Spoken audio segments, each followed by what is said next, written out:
Greetings and welcome back to the channel. Today I'm going to talk about something I have wanted to for a long time, and I just haven't felt like it was the right timing. But I'm going to bring it up today, and then I'm going to probably continue to bring it up at times in the future, because this is something that hit me a long time ago, and I really think it's deep. It's looking at this issue, as I said in the title, you haven't heard this. I almost guarantee it. This will possibly change the way you view everything the narcissist does, because it did for me. So this is the narcissist's secret intent. All right, the thing that people don't understand well enough, oftentimes, is how truly deeply the narcissist hates themselves. You might say, "Well, what? No, that's not true. They're lovers of selves. Well, yes, they're called that in the Bible, but what that is supposed to insinuate or get across is that they are so self absorbed. It's not that they have godly, true love and affection for themselves or anybody, it's that they're absolutely self absorbed. They are the center of the universe. No one else exists to them. You've heard people say that they're the main character in the story, everybody else is just a sub character. I talked about their entitlement on a recent video, which is the thing I hate the most about their character. So entitled. But the narcissist actually loathes and despises themselves at their core. Guys, think about it. Anyone who loves and appreciates themselves, that has love for others, doesn't feel the need to bash, ridicule, criticize, speak condescendingly. They don't do that. Only people with hatred in their hearts for others and themselves, and I would suggest that people who hate others by default hate themselves. If you have true godly love for yourself, not in a self absorbed way, you value yourself, then you can treat others the way you want to be treated. But the narcissists can't do it because they hate themselves. So even though they self sabotage, they make terrible decisions. They can't put one foot in front of the next because they don't think ahead at all. Not at all. Everything with a narcissist is now, right now. They make decisions totally on a whim, totally on emotion, most of the time. Even though they blow themselves up, they will not blow themselves up willingly. They don't try to destroy themselves, they just do because that's their nature. Guys, they can't accept blame for a single thing. The narcissist is absolutely unwilling and incapable of accepting blame, guilt for anything that they do. They won't do it. I've even heard narcissists say that basically everyone needs to be knocked down a few pegs except for them. That's how they feel. Yes, I've heard it. That's the way they feel. So they're not going to willingly blow themselves up. Yet they do hate and despise and loathe themselves. They have this gaping hole that cannot be filled, and that's why they're so vitriolic to everybody else. So what they do is they spend their lives projecting their deep, nasty, inner, unhealed wounds and demonic attachment and all that. They spend their lives projecting all of that nastiness onto other people. That's why they'll say they can't regulate their emotions. And I've heard that straight from the horse's mouth too. I just get overwhelmed and I can't regulate. They need somewhere to put all this nastiness, and they have to project it onto other people. That's why they always have to have someone in their lives, always, and they always have to have someone who is the punching bag. Whether that's a scapegoated kid, a brother, sister, lover, other romantic interest, people they're stringing along, they have to be abusing someone at all times because they have all of that nastiness inside that they must project to get rid of. It's like emptying the tank. They've got to be torturing somebody to get unload all that filth. We know that much, right? But here is why they do it. We talk about the narcissist mirroring and the narcissist projecting. And you've heard people talk about the energy exchange, which is true. They want to exchange their negative vitriolic energy for yours. They are attracted to people of the light. They see the light within you and it's attractive to them. Of course, everyone's attracted to people with a light. The good, the bad, everyone in between. It's a special thing to have that within you. And the narcissist, being a negative energy source, a vampire basically, they see that and they want to take that. They don't want people to be happy, but what they want to do is transfer the energies, right? We've talked about that. That's their goal, is to stand on your head to prop themselves up by taking the good things out of you and absorbing them into themselves. But they can't keep it. They burn through it like fuel. It's an empty tank every time they turn around. That's why they keep having to replace partners and everything else. But here's why they do it. Here is the secret intent. This is what I think I never understood, and I know a lot of people don't understand this. It is big. Whether they know it or not, and I'm going to actually say on this particular front, the narcissist does not know what they're doing. They don't think about this at this kind of super deep psychological level. But we've established they hate themselves. They do. Trust and believe. Whatever one you're dealing with or dealt with, they hate who they are. They hate themselves. Trust me. That's why they're so vitriolic. Also, we know that they want to take that inner nastiness and project it and basically vomit it onto other people to get rid of it, to empty the tank. And so they must have someone to cast it onto. And when you were in the entanglement with them, it was you and it was me. But what they ultimately are wanting to do or trying to do and accomplish, probably unbeknownst to them, because it's too deep. They don't think they're thinking this way. Get this. They want to turn you into them so they can then blow themselves up. They're like, whoa, wait a minute. Wait, what are you talking about? The narcissist, like I said, is going to self-sabotage, but they're not going to willingly choose to blow themselves up. They don't want to put themselves in a bad spot. They don't want to destroy themselves, and they're not going to face who they really are. No accountability, right? No blame, not accepting anything. Not a single thing is ever their fault. It's always somebody else. Always. It was every ex they've ever had, and now it's you, and now it's somebody else, and then it will be somebody else. And it will never be them. So, not accepting any of this responsibility, not going to look inward because they're terrified of what they'll see, and they're deeply, deeply insecure. So deathly insecure. And they're not going to do it to themselves intentionally, but they're on a suicide, in a sense, self-sabotage mission because they hate themselves, but they're not going to blow themselves up willingly. So what do? They project all of what they are onto you. The narcissist wants to turn you into them. Because if they're able to turn you into them and cast all of that onto you, what can they do at that point?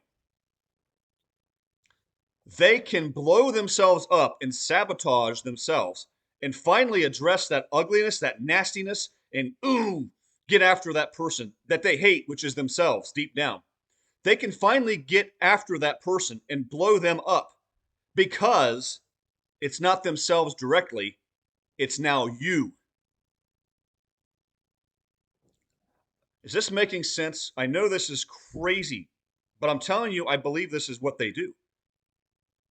Their whole goal, to put it as succinctly as I can, is to trade places with you, turn you into them, turn you into this narcissistic, vitriolic, depressed, anxious, insecure, riddled mess, and swap all that and basically turn you into them so they can then blow you up, which fulfills that deep inner desire at the end of the day to self-sabotage. But if they're blowing you up, they don't have to directly do it to themselves. They're scratching that itch, but it's on you. This is wild. This, I believe, is the deepest, darkest secret intent of the narcissist. So secret that I don't think they view it this way at all. They're not consciously thinking, "Oh yeah, I want to come into this person's life and I'm going to empty all of my nastiness onto them, and then that way they become like me and I can abuse and destroy and blow them up, and in a sense that'll soothe me." See, they have this inner tendency to destroy who they are because they don't like who they are.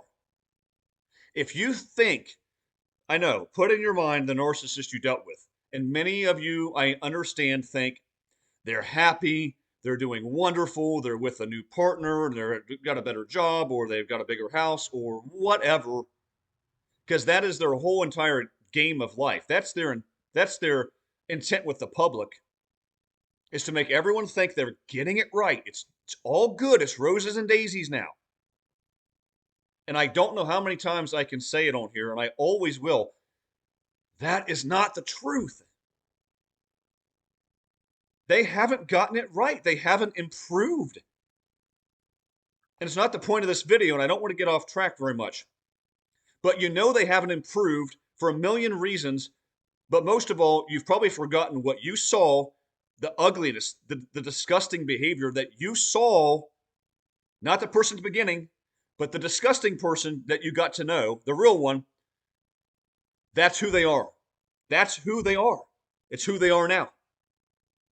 And you can be sure of that because truly repentant people who see the error of their ways, who introspect, who heal, who do the work, would come back to you and say, "I am so sorry for how I treated you." And they'd mean it. If you treated someone fantastically evil in a wicked manner, being a repentant person, you would go back and make amends. They don't do that because they don't see the error of their ways. The point is, the person you saw is who they are. And I don't think they consciously try to do all of this stuff. Not in this sense. But they are an ugly, filthy person. And understand that they despise who they are. If you think differently, it's not the truth. The reason why they treat people so poorly and so wickedly is because they despise themselves. A good person, a genuine person who has love for themselves, has love for others. A person who acts wickedly towards others has no love for themselves. They can't. It's impossible.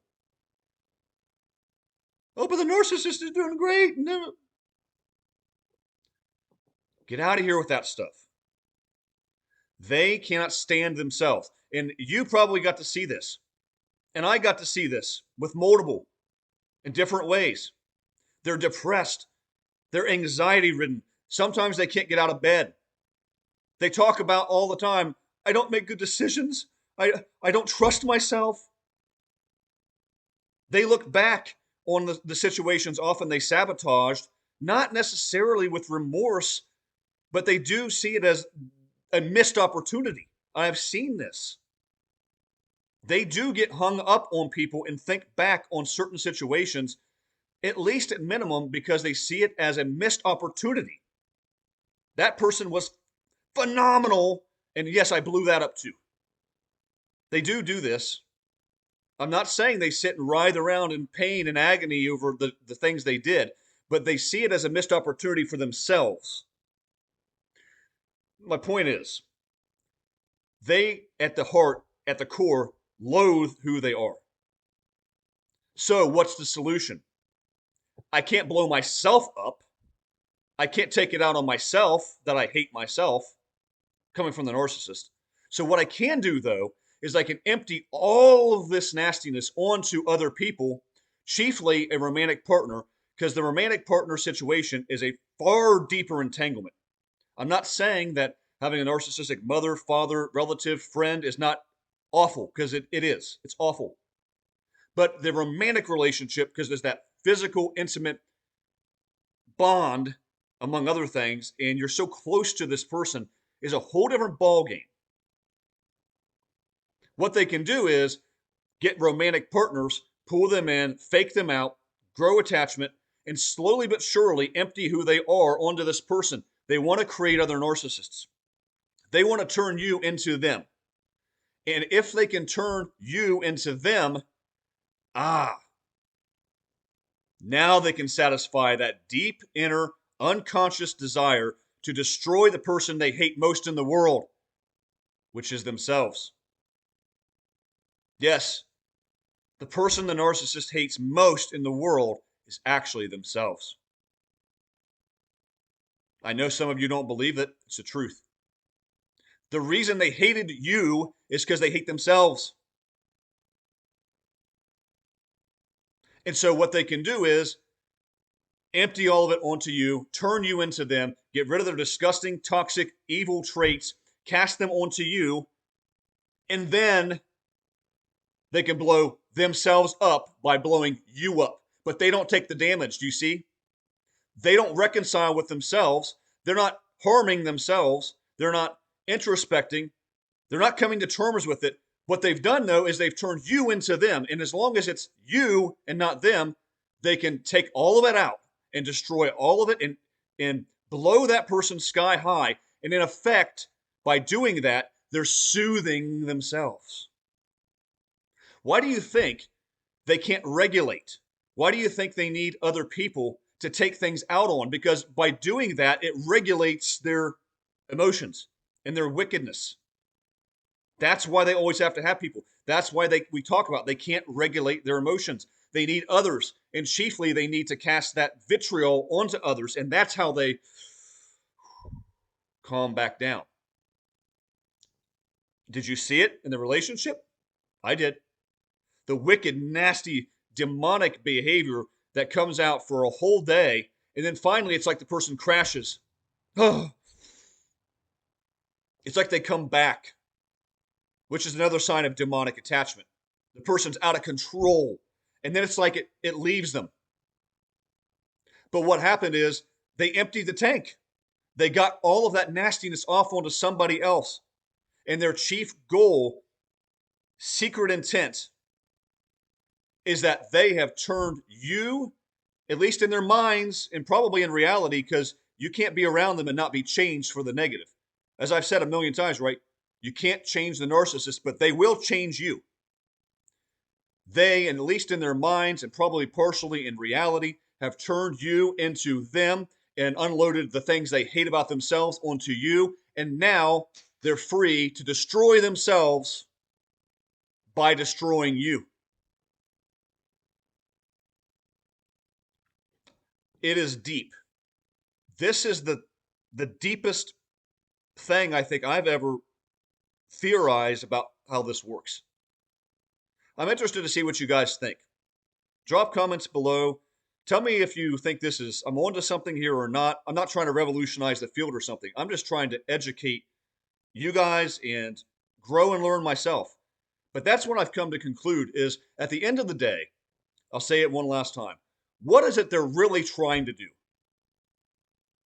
Unbeknownst to them in this case, they're really trying to fulfill that lifelong desire to destroy the person they hate the most in the entire world, and that is themselves. But they can't blow themselves up directly.